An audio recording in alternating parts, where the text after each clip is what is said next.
A ver. Bueno, amigos y amigas, como ven, hoy el sofá hoy es itinerante. Nos encontramos en estos momentos en el Salón Numa de Cedros del Líbano. Miren, con una invitada, esta es una invitada no especial, sino súper especial. Es nada más ni nada menos que la doctora Corcho. Muchas gracias, muy contenta de estar Es ministra de Salud del actual gobierno. Prácticamente soportó todo el chaparrón, recuerdo yo, cuando el presidente Petro radicó por primera vez la reforma a la salud. Muy joven, doctora, la veo muy joven. Denota es pura juventud y alegría. Y también me van a colaborar hoy dos grandes amigos míos. El médico, el doctor Flavio Piñeres, oftalmólogo muy reconocido en la ciudad, y el ingeniero agrónomo, yo no sé cómo decirle, si Manolo Jacob, como lo recuerdan en el colegio, o Manuel Jacob. Yo creo que prefiere que digan Manolo. También les digo a todos, bienvenidos y buenas noches. Buenas noches. Buenas noches. Buenas noches. Y muy contenta aquí. Vamos a hablar de política con la doctora. Esta es la oportunidad para que la doctora Corcho, que aspiramos sea nuestra candidata a seguir los pasos del doctor Petro y nos explique o nos hable cómo sería su gobierno al llegar a ser nuestro presidente, que aspiramos lo sea. Oiga, doctora, ya la lanzó. Pídale a Dios porque no la va a descuidar ni un minuto. Lo va a tener encima siempre. O sea, ya hizo un lanzamiento. Ya hizo el lanzamiento oficial en el sofá. Es que el sofá está especializado o se está especializando en hacer lanzamientos. En el sofá nació la candidatura del actual alcalde de Ocaña. Allí nació. Porque él fue muy prudente. Él dijo, no, hacemos el sofá y hacemos el lanzamiento cuando tenga el aval. Apenas el día del aval llegó, bueno, el aval, vos le vas a dar el aval a la doctora. Yo seguiré peleando para que la doctora sea nuestra candidata y nuestra presidenta. De eso está seguro y está mi familia y mis hijos, que estaremos pendientes, y la familia, a dar la batalla para que llegue una... Vamos a estar pendientes. Para que llegue... Y va a tener el sofá, doctora, a la orden. Se feminizó entonces la política. Exactamente. Necesitamos gente sana que llegue a dirigir el país, que no esté contaminada. Eso es lo que necesitamos. Que lleguen las reformas y que el pueblo la vea. Y como ustedes se están dando cuenta, el sofá no va a ser tan rígido. Por eso invito a mis grandes amigos, porque queremos hacer como un conversatorio, ¿no? Bueno. Para que usted está muy cansado de dar entrevistas a Bogotá, que vamos a hacer algo diferente, distensionados. Por eso le voy a hacer la primera pregunta, que es combinadita. Tiene política, tiene mucha parte técnica, mucha parte administrativa y mucha parte jurídica. Doctora, esa gran brecha que hay actualmente, sobre todo cuando se trató la reforma a la salud, esa brecha el contenido es político, politiquero, administrativo o combinadito. Usted que vivió eso, usted le tocó enfrentar a esos tigres, esos tigres del Congreso. Bueno, un saludo y gracias por esta invitación al sofá. Evidentemente a mí me correspondió una discusión muy fuerte, porque a mí me correspondió el primer gabinete del presidente Gustavo Petro. Y en ese primer gabinete había un grupo de ministros que el presidente invitó de manera independiente a que le ayudaran a construir la transición. Esos ministros no tenían una representación en la bancada, pero eran identificados como personas de pensamiento liberal. ¿Qué fue lo que pasó? Y esto lo cuento porque pues esto lo hizo público, esto se conoce, yo he dado entrevistas en El País, he escrito sobre el tema, que estos ministros se constituyeron en una oposición al interior del gobierno. Una cosa es que haya discrepancias en un gabinete, yo creo que se pueden discutir diferencias, eso está bien, pero uno no entra a un gobierno a hacer oposición. Eso pues es de perogrullo. Y a mí me corresponde enfrentar ese primer anillo que es dentro del propio gobierno, enfrentar una oposición que está aliada hacia afuera con sectores que no querían la reforma a la salud. Luego llega la etapa del Congreso de la República. Y en esa etapa del Congreso de la República logramos la concertación y ese documento que se concertó en su mayor parte fue votado por la Cámara de Representantes hasta que llega el Senado y se hunde. ¿Qué pasa ahí? Varios elementos. Primero, Gustavo Petro no gana. Ganamos la bancada mayoritaria, pero no las mayorías del Congreso de la República. Se construye un acuerdo, pero ese acuerdo tenía que tener unas bases programáticas de participación en el gobierno. Es que los gobiernos de coalición se construyen con participación, que eso lo satanizaron. No, es que así se construyen las coaliciones en el mundo, con participación en distintos ministerios bajo un acuerdo programático. Creo que eso no fue muy claro en el principio, porque habían algunos partidos participando del gobierno y aún así negaban las reformas en el Congreso de la República. Ahora, por razones técnicas, yo creo que no. Esto ha sido la reforma más discutida en la historia política reciente de este país. Yo creo que no ha habido otra discusión más fuerte de la Constituyente del 91, más profunda de una reforma en este país en la época reciente. El Congreso aprobó una cantidad de asuntos, pero nunca, yo creo que esto es un tema que se volvió de la cotidianidad de los colombianos. Pero está una cosa clara, y es que aquí hay una oposición que no quiere que avance nada. Está en el obstruccionismo, en el filibusterismo, haciendo trampa. Haga lo que haga el presidente Gustavo Petro, concerte lo que concerte, no le va a servir nada. Y lo que yo creo es que esa oposición hay que respetarle su derecho a que haga oposición, ojalá sin mentiras, pues porque también se han dedicado a mentir, a tergiversar, y se tiene que construir el acuerdo nacional con quienes quieren que este país cambie, pero tú no puedes pretender que entonces el acuerdo nacional sea la obstrucción, que el país siga igual, porque esa no fue la decisión del pueblo colombiano en las urnas. Eso ha pasado con la reforma a la salud y evidentemente hay una mayoría inestable en el Congreso cambia permanentemente las mayorías, como ustedes lo han podido ver. Esa oposición es muchas veces con trampas parlamentarias del quórum, y esto logra enredar mucho la dinámica y eso ha dificultado mucho el cambio. Doctora, la falta de información por parte del gobierno, uno que anda en las bases y habla con las bases, las promesas del doctor Petro de lograr aumentar los auxilios para el pueblo, subirlos, no se le hizo bastante programación y el pueblo está esperando eso. ¿Por qué no se ha hecho eso?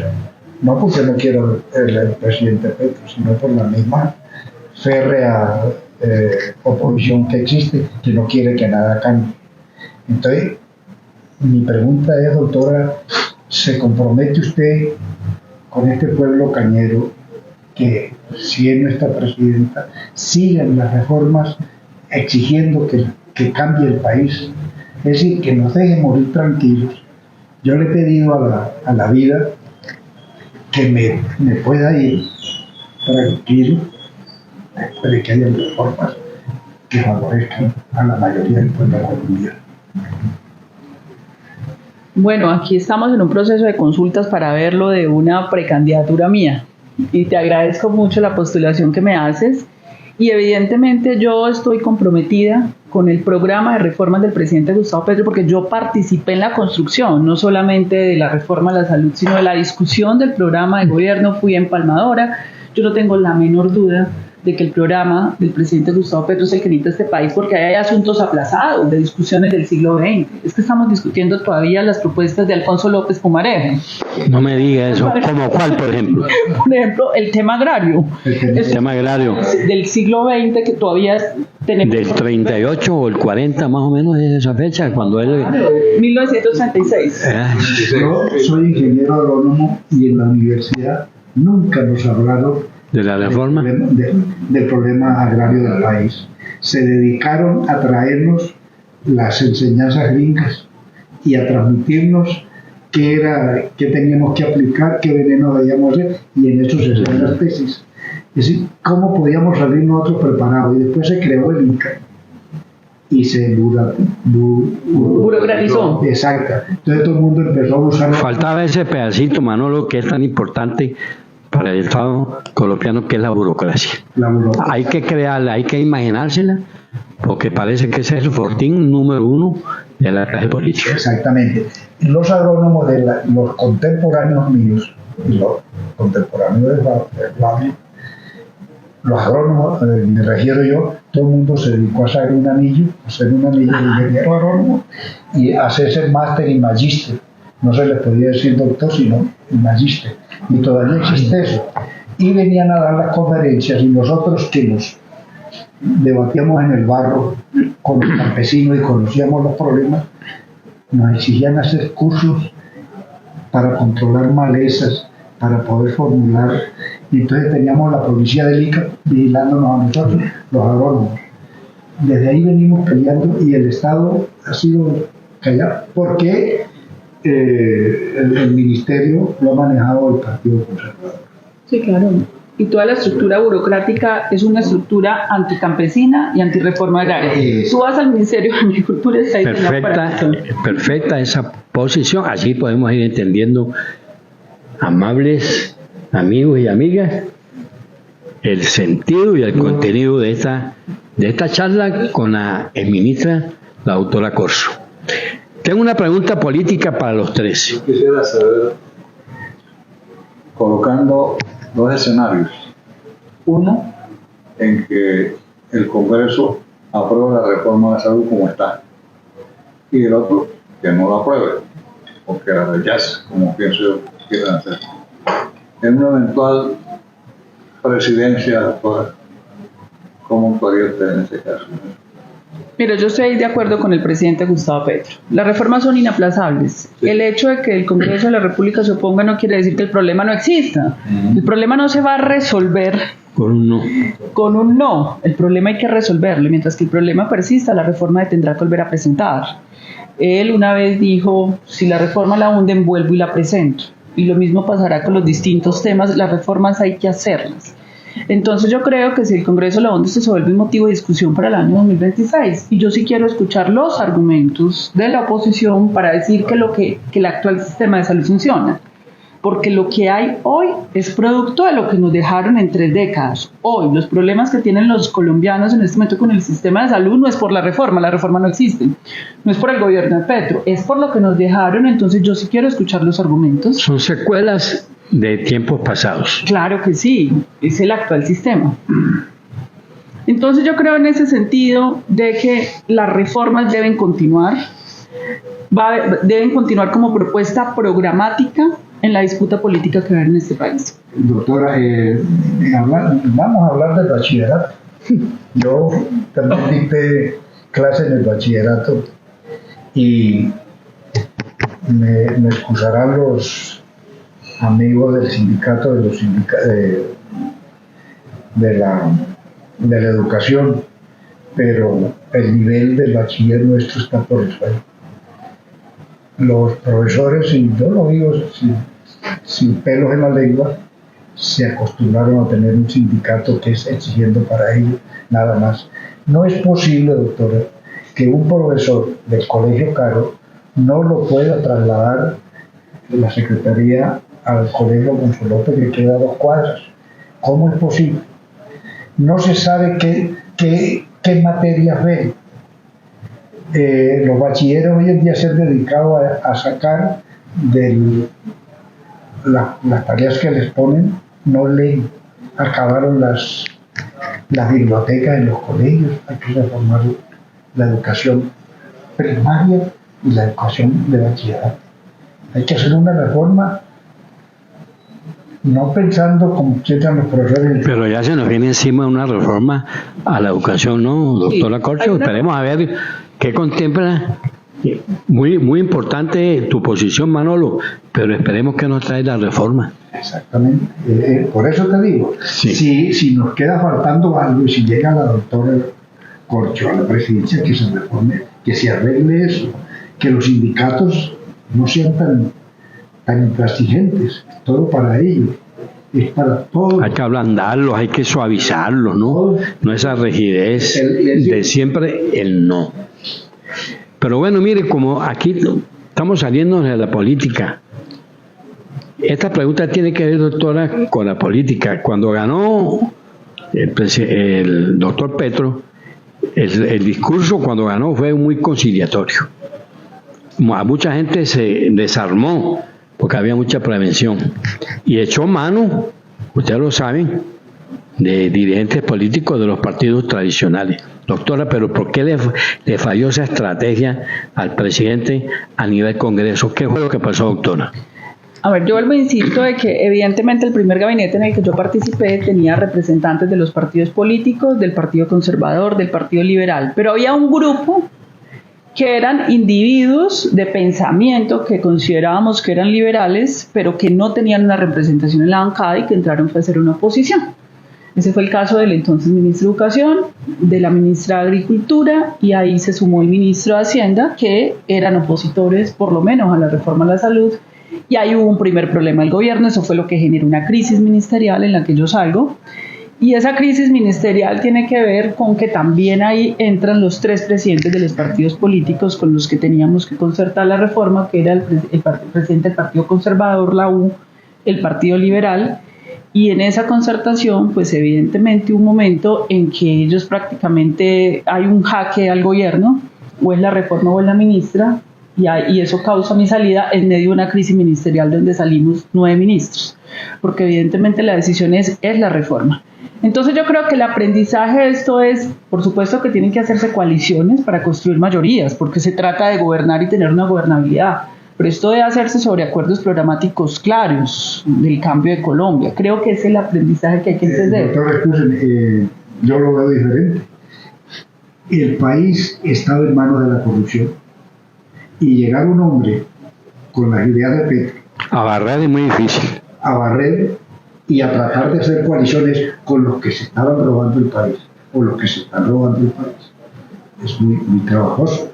Es decir, necesitamos que llegue gente nueva, como la doctora, y ir reemplazando todas esas mafias departamentales y municipales que eliguen los representantes y senadores del país. Entonces, usted ve con mucho pesimismo, yo no sé la doctora qué piensa ahí, Flavio, de la ley de la descentralización administrativa, no únicamente en responsabilidades, sino en recursos. Usted sabe que hay departamentos donde se han conformado unas mafias tenebrosas, y ese es el temor que tiene el actual gobierno, irrigar esos recursos. Pero cuéntenos aquí, entre nosotros tres, ¿usted podría volver a ser la ministra joven de la salud por la experiencia en estos momentos o ve dificultades? Pero ven, yo te recojo eso de la descentralización. Sí. Esto es una vieja discusión entre Bolívar y Santander, y aquí estamos en la tierra de Santander, sobre el tema de la descentralización. Yo creo que la democracia tiene que ser descentralizada, que la primera autoridad, que es el alcalde, el pueblo le pueda exigir obras. Sí, claro. Porque aquí, digamos, en la Constitución del 91 hay un vacío que es la gobernación. El gobernador es una figura por allá abstracta, que no maneja muchos recursos. El alcalde tiene mucho poder, es el que el pueblo... Es nominativo, es un príncipe. Pero esto es un régimen presidencialista donde el gobierno nacional tiene mucho poder, está muy centralizado, entonces prácticamente postra la provincia de la región. Yo creo que debe haber descentralización, eso fue una apuesta de la Constitución del 91. Los recursos deben darse para que hayan ejecuciones en los municipios. Claro, algunos dicen, se los van a robar, y es que el centralismo no roba. En Colombia, el centralismo roba aliado con las élites regionales, entre la élite bogotana aliada con la élite han saqueado la salud, la educación. Es decir, el problema, tú no puedes negar la descentralización por el tema de la corrupción. Es que el tema de la corrupción lo que necesitas es una fiscalía que actúe, desmantele los clanes que estén haciendo corrupción en las regiones y en Bogotá. Pero no puedes negar que eso es un instrumento de la democracia para que la ciudadanía tenga control de sus necesidades ahí en su nivel más local. Explíquemelo, doctora, entonces, ¿en qué consiste la ley de las competencias que están exigiendo inclusive que se presente primero o que se hubiera presentado primero que el mismo proyecto de la descentralización? Eso garantiza más un buen manejo de los recursos. Por eso te digo, aquí hay una discusión, ya hay una reforma constitucional, creo que le faltan unos debates, porque el problema del centralismo es que han empobrecido ciertos municipios donde los condenan a la desigualdad. Entonces, si tú eres un municipio pobre, te envío menos plata para que sigas siendo pobre.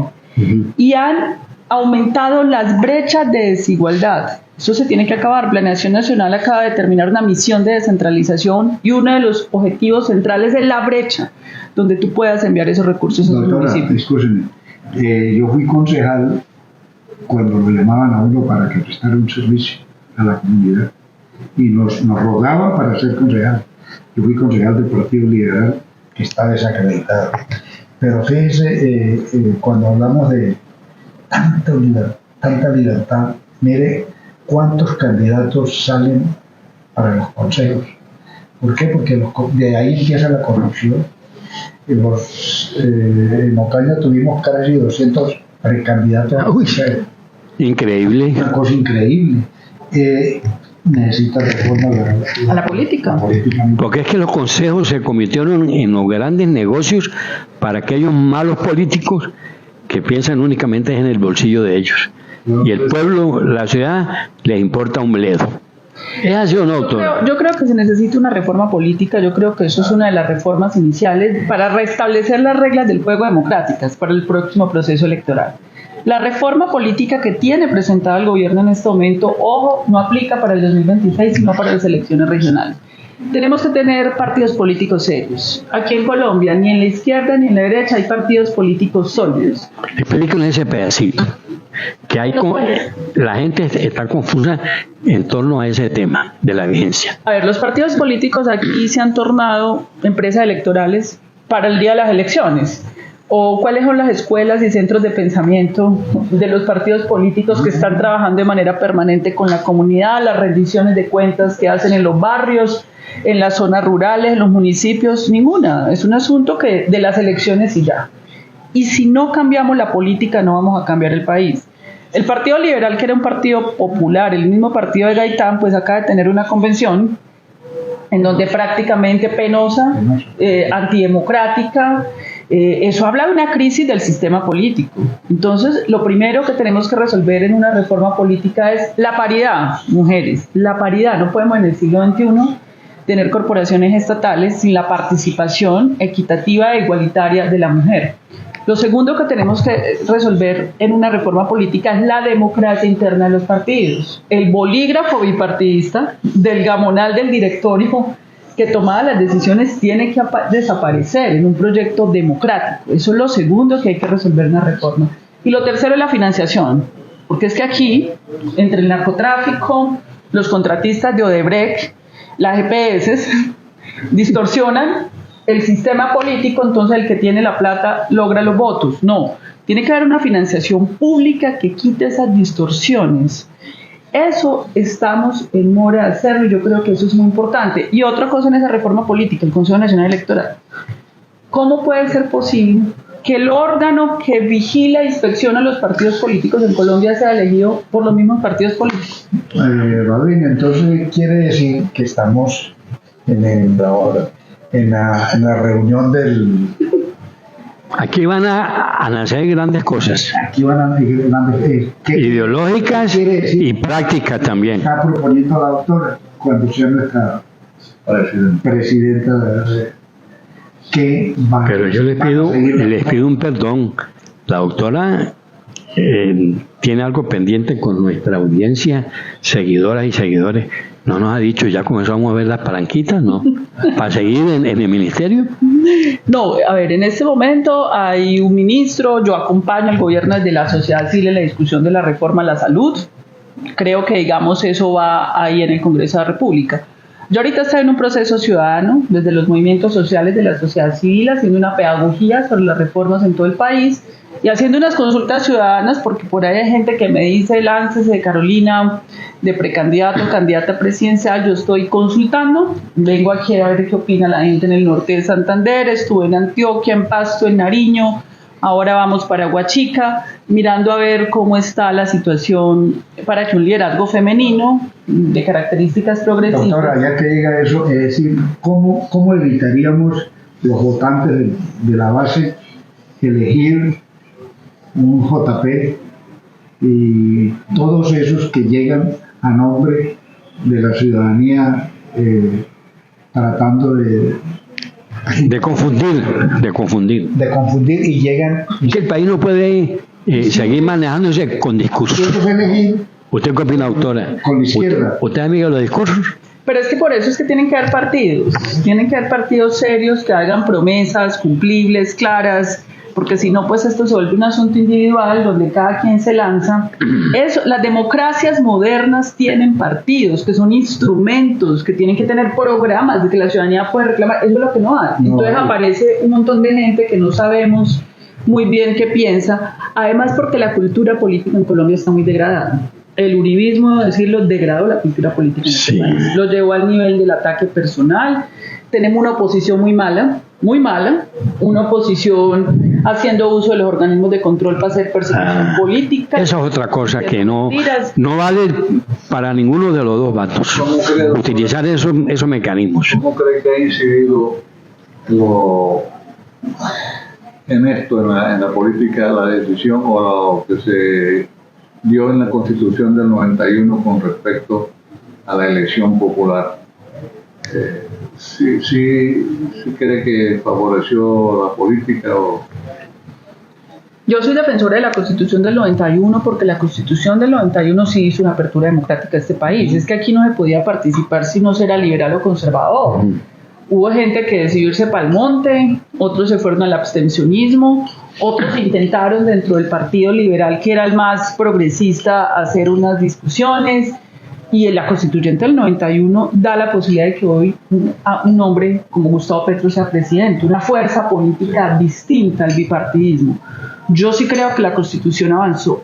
¿Qué le faltó a la Constituyente del 91? Los temas económicos. Sí, algunos retoques, claro, obviamente. Estábamos en el fulgor de esa nueva Constitución que era novedad en Colombia, entonces faltaron muchas cositas, muchos detalles. Lo que dice la doctora de que le faltó a la Constitución, yo vi matar a Gaitán y fuimos gaitanistas, eso nos tocó que salir de aquí. No puede esconder la edad. Nunca he negado. No puede esconder la edad, doctora. Nunca he negado. Afortunadamente sigo peleando con mis hijos porque dicen que no me pongo viejo. Bueno, pero fui admirador de Guadalupe Salcedo. Por eso que te dicen Guadalupe Salcedo. Exactamente. Y me da risa una vez que me llevaron detenido al batallón y empecé a echar viaje a Guadalupe Salcedo. Al otro día el capitán que estaba de turno llegó a Alfonso Carrascal, que era el alcalde, a sacarme. Digo, llévese, que ese señor no hizo y no llamar anoche, debe estar muy enamorado de esa mujer Guadalupe. Me echaba viaje a Guadalupe. Y el ejército no sabía quién era Guadalupe. No sabe quién era Guadalupe Salcedo. Sí, cierto. Doctora, yo soy enemigo de los pequeños detalles, pero se dice que de los pequeños detalles se construyen muchas cosas importantes. Le voy a poner un caso puntual aquí en Ocaña. Tenemos un hospital muy bueno, en realidad, pero el nivel, el doctor Flavio sabe, no hemos podido aclimatarle y mejorarle el nivel de complejidad. Mire, tenemos, yo no sé cuántos parlamentarios tenemos, Manolo. Tenemos un gobernador que no sale de Ocaña, porque aquí lo atienden muy bien. Tenemos un director del Instituto Departamental de Salud de Ocaña. Oiga, y no hemos podido, ya se perdió el año. Que ha hecho mucha plata a nombre de la salud, no me da pena decirlo, ni miedo. El que hace referencia a el problema que militó. ¿Cuál cree usted que es el problema, doctor Flavio? El problema es que eso lo maneja es la gobernación. Exactamente. Y esa cuestión que dicen que es por meritocracia, es mentira. Eso es mentira, porque aquí sé de fuentes fidedignas que se pagan 2.000 y 5.000 millones de pesos por el puesto del hospital. Ocaña. Sí, de gerenciar el hospital. El presupuesto de Ocaña. Llévese eso anotadito yo. Eso ya lo cambia la reforma de la salud, Sí. que ya la elección del director del hospital es por un examen nacional único. Nacional, donde usted saca un puntaje y en ese puntaje le dicen, usted este puntaje le da para dirigir un hospital de tercer nivel, de segundo, de primero. Y de ahí es donde el gobernador y el alcalde escogen, que tengamos un primer filtro que permite que haya gente honorable y seria en esos cargos. Bueno, doctora, y hablando de eso, la Defensoría del Pueblo también tiene otro acto de corrupción. ¿Ya lo tocó también? Pues sí. Los tentáculos de la Ya se corrupción. dice que para nombrar a un delegado de la Defensoría del Pueblo tiene que aportarle al parlamentario cierto dinero. Hay aduana. Hay aduana, exactamente.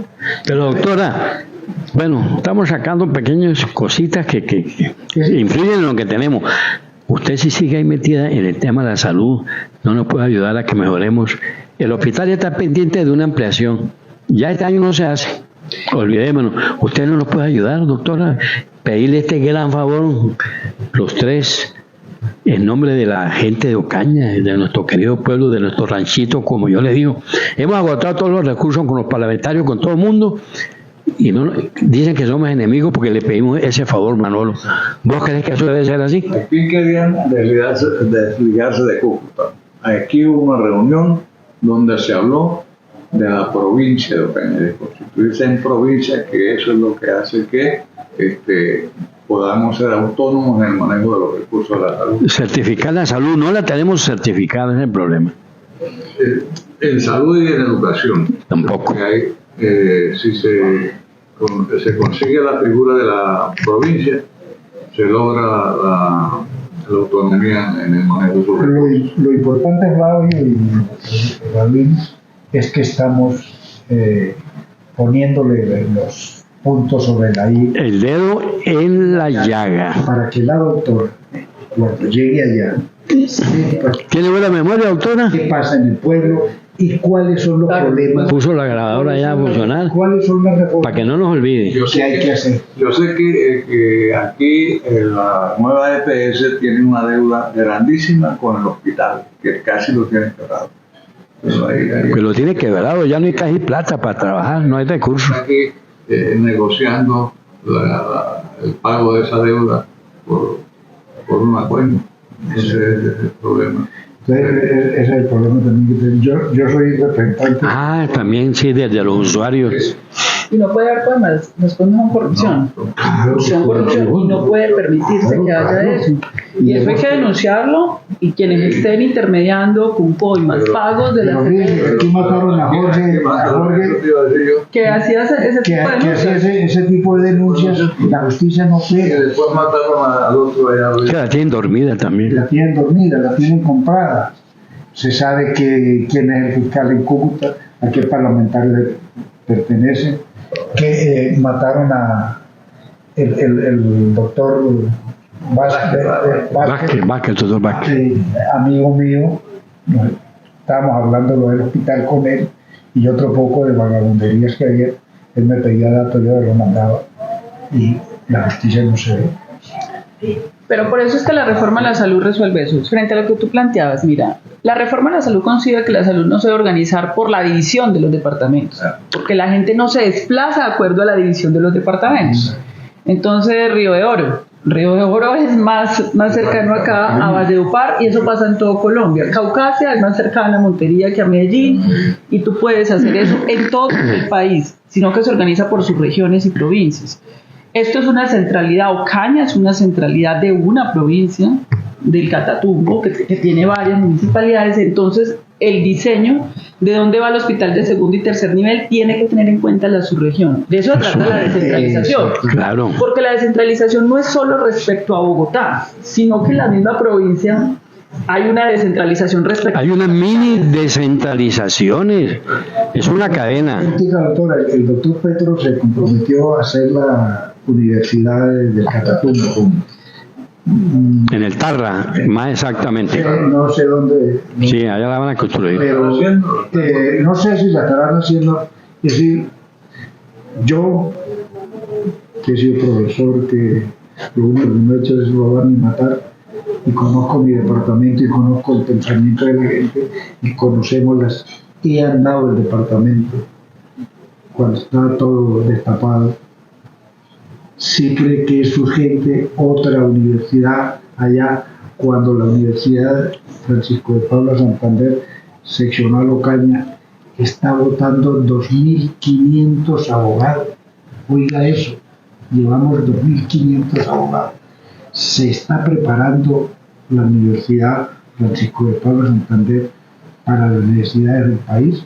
Acabaron la carrera de ingeniería agronómica. La universidad no le ha prestado ningún servicio al campesino.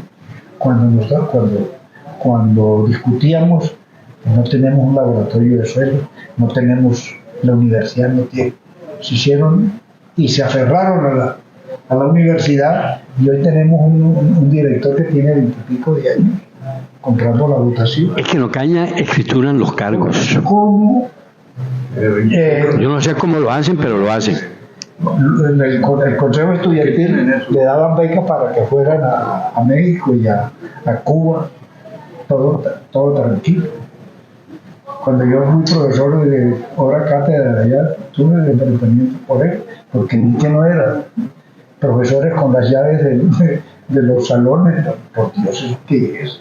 Que no, que la llave del salón la tiene el profesor tal, no. Fui a dictar prácticas agrícolas y dije, bueno, ¿qué enseño? No, lo que vos querás. ¿Y cómo así? No hay un pensión ahí organizado. No hay un pensión. Porque hay una desconexión, como el país está desindustrializado, hay una desconexión entre la universidad y un proyecto estratégico de industrialización.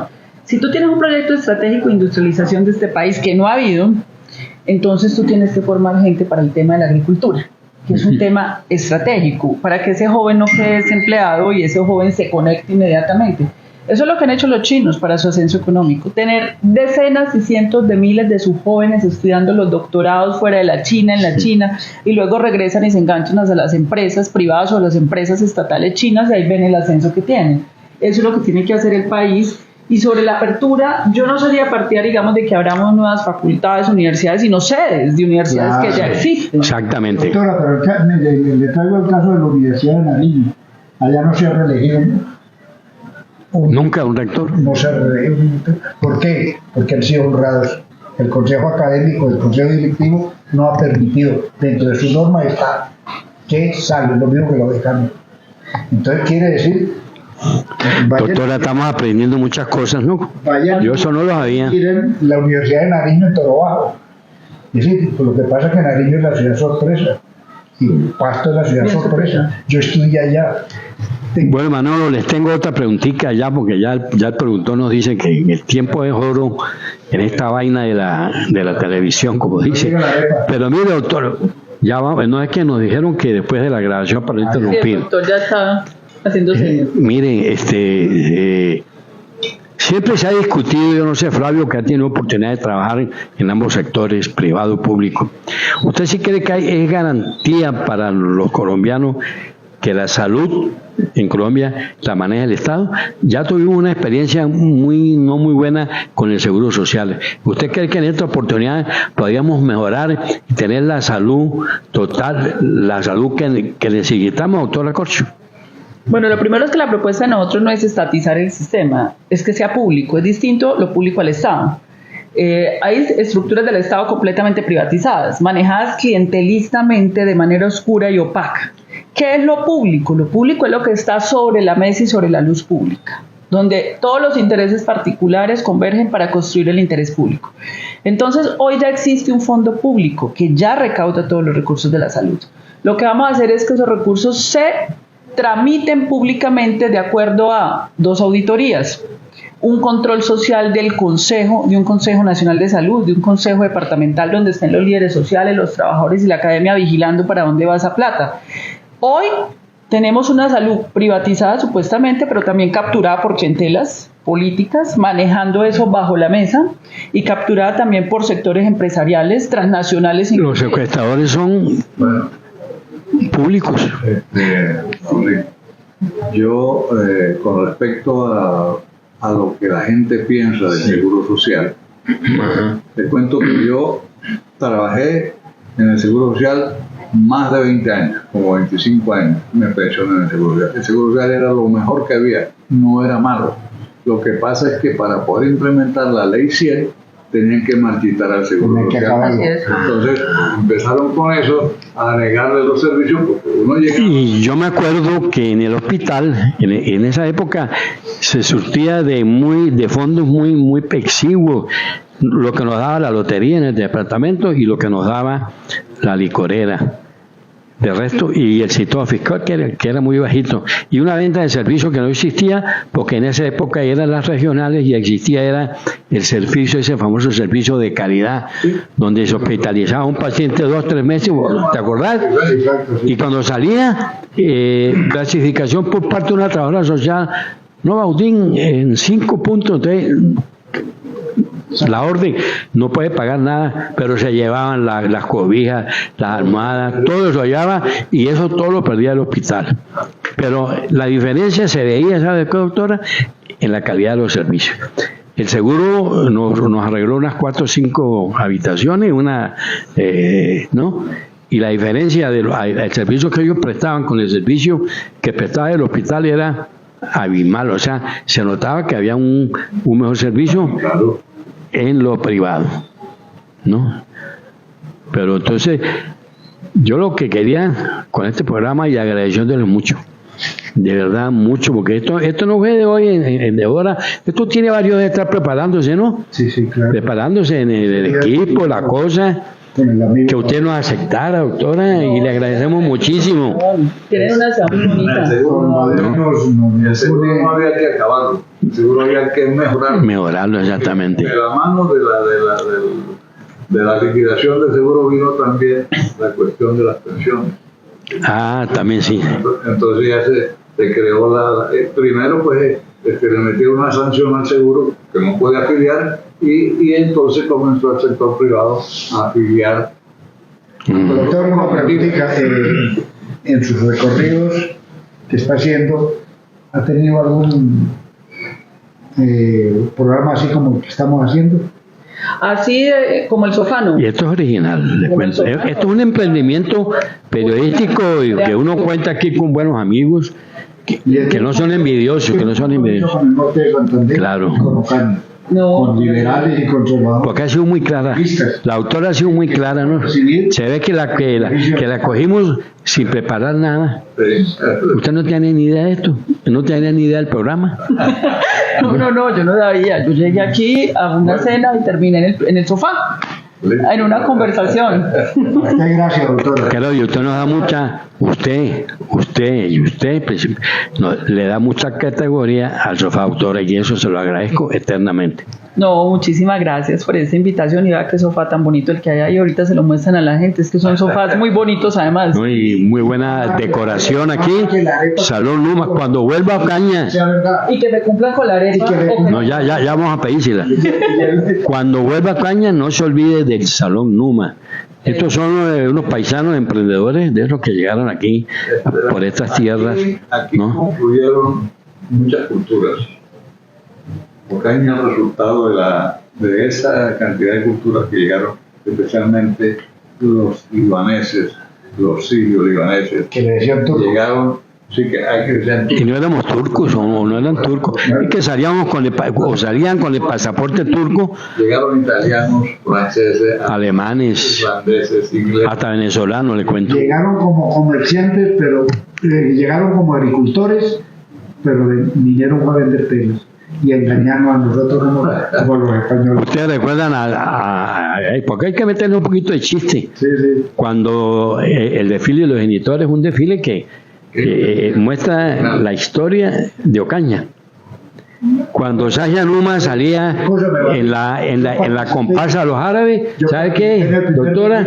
Vendiendo sostenes, pantaletas de pepita, que era que se utilizaban.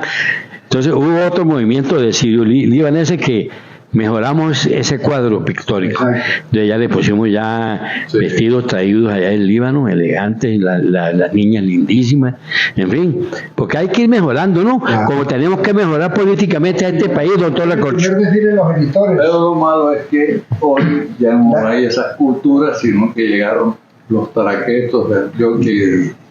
Llegó la plata maravida, llegó la plata del Catatumbo, maldición de la la maldición de la coca, ahí en el Catatumbo. nuestros indios que permanecieron allá hasta 1950-51, los desplazaron, están en las altas lomas del Catatumbo. Bueno, Bill, entonces... En todo caso, muchas gracias, Madrid. No, doctora, pues vamos a darle chance para que se despida y ya le voy a traer La repita. en zona de alimentación. Sí. Yo quiero que le envíe un mensaje a toda esa gente ocañera, amigos y amigas, que yo no avisé de este programa. Esto va a ser una novedad cuando ya nuestro productor en horas de la madrugada lo sube. Usted mañana puede verlo. Yo le indico, le mandamos ¿cómo se llama? El link para que usted se meta ahí y lo muestre ya, lo muestre, para que aquí en Ocaña se hace buen periodismo. No, yo simplemente quiero hacer un saludo a las mujeres, a la ciudadanía, a los jóvenes de Ocaña, una ciudad muy bella, e invitarlos a que construyamos el cambio de este país, que continuamos manteniendo la esperanza de que este país pueda ser más justo, que la región pueda ser más justa y que no abandonemos, digamos, esos principios de lograr de que haya equidad en todo Colombia. Bueno, como esto es algo informal, doctora, muy agradecido, y permítame despedirme con un besito en la mejilla. Bueno, muchas gracias.